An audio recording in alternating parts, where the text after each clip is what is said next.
Hello all, welcome back to my channel. This is none other Esquire on YouTube, and today's video will be on maximizing productivity during your bar exam prep.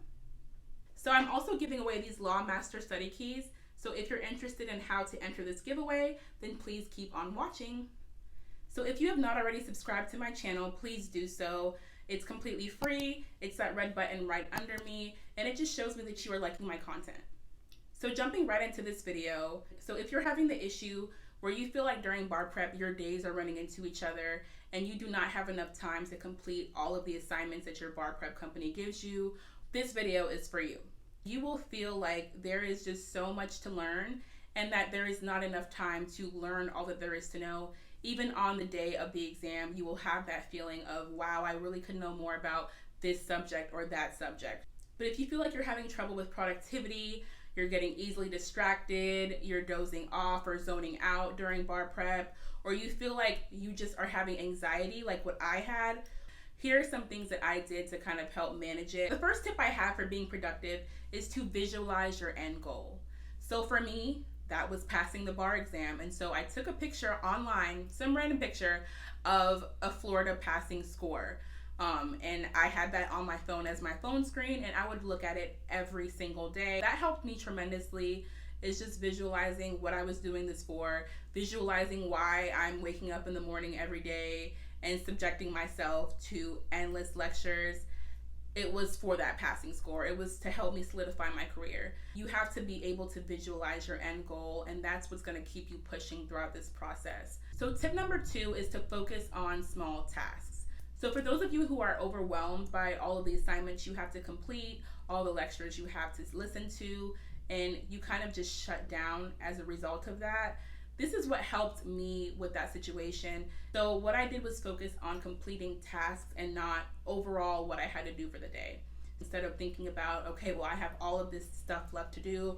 I'm only 10% complete with what I have to do for the day. I'm only 20% complete with what I have to do for the day.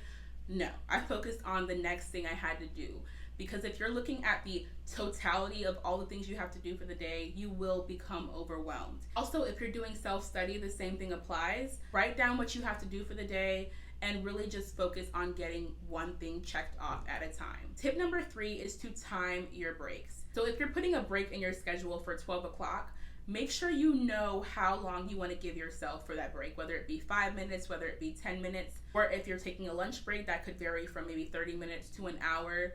Make sure you are timing them, like alarm timing them, because those breaks can easily escalate from 5 minutes to 30 minutes because your brain does not want to do bar prep. Your brain wants to do anything but bar prep. So if it's getting a little break, it's going to try to drag it out for as long as it possibly can. So the longer your breaks are, the longer it's going to take you to finish your course for the day. If you feel like your course is taking you a lot longer than it should, then make sure that you are checking your breaks and timing them so that you're not wasting time. Okay, so 4th tip for productivity is to delete your apps. Guys, delete your apps. Delete all of the apps you can scroll through. So at the very beginning of bar prep, I mean like first week, I was like, okay, let me see if I have enough self-control to not delete my social media, not delete my shopping apps, and see how it goes.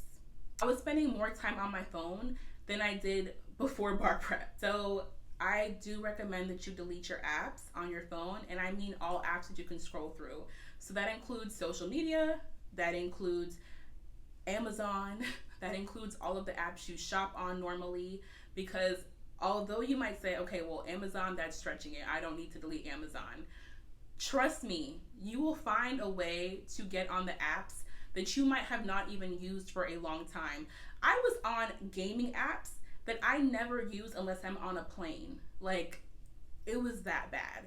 Now, if you do not want to delete your apps for whatever reason, maybe you have to communicate with family or friends through social media or whatever it might be, then I do recommend turning off your phone and keeping it in a separate room. So you can schedule times where you turn your phone back on to check for notifications or see if anyone tried to contact you. But for the majority of the day, your phone is turned off.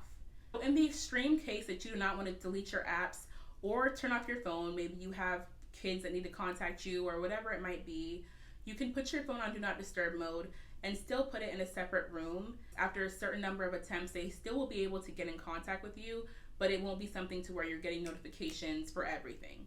So that's another option for those of you who may need your phones to be on for whatever reason.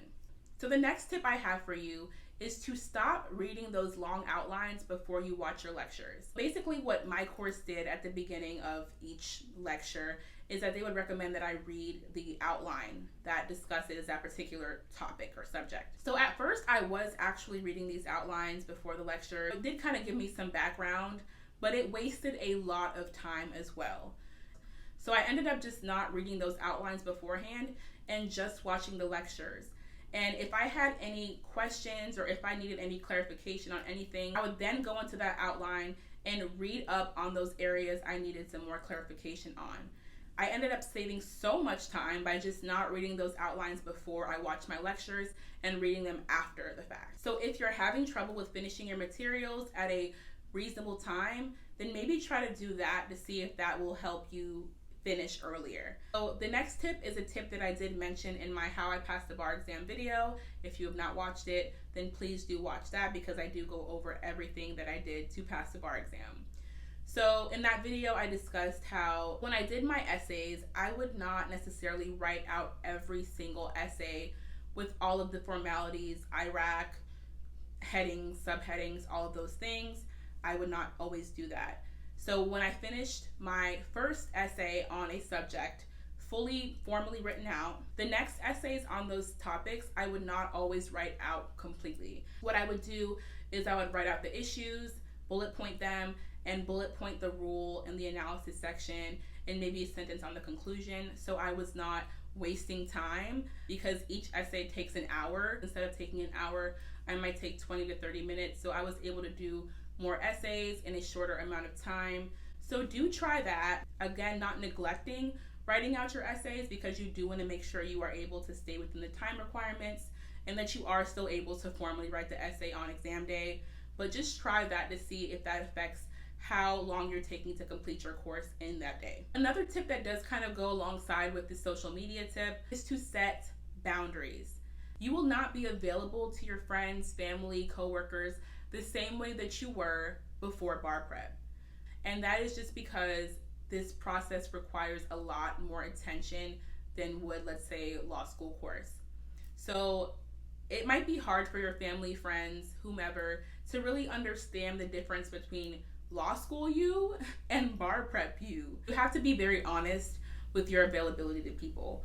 You have to tell them, this process will require a lot of my time, way more time than did law school. And I won't be able to be available to you the same way that I was pre-bar prep. And that is very essential, guys, is to be very clear about your boundaries, about how this process will take away from your time. I want to make it very clear, you still do have a life outside of bar prep, but you will not be available to people in the same way that you were before bar prep. All right, guys, so now it's time for the giveaway. One lucky winner will be winning these Barbri study keys. They do have all of the MBE subjects on them, and these are going to help you with mastering those MBE rules. So to win these flashcards, all you have to do is 1, subscribe to my channel, 2, like the video, and 3, comment anything you want, as well as your email address so that I can contact you if you do win. So that is all, guys. Thank you so much for watching, and I'll see you on the next video. Bye.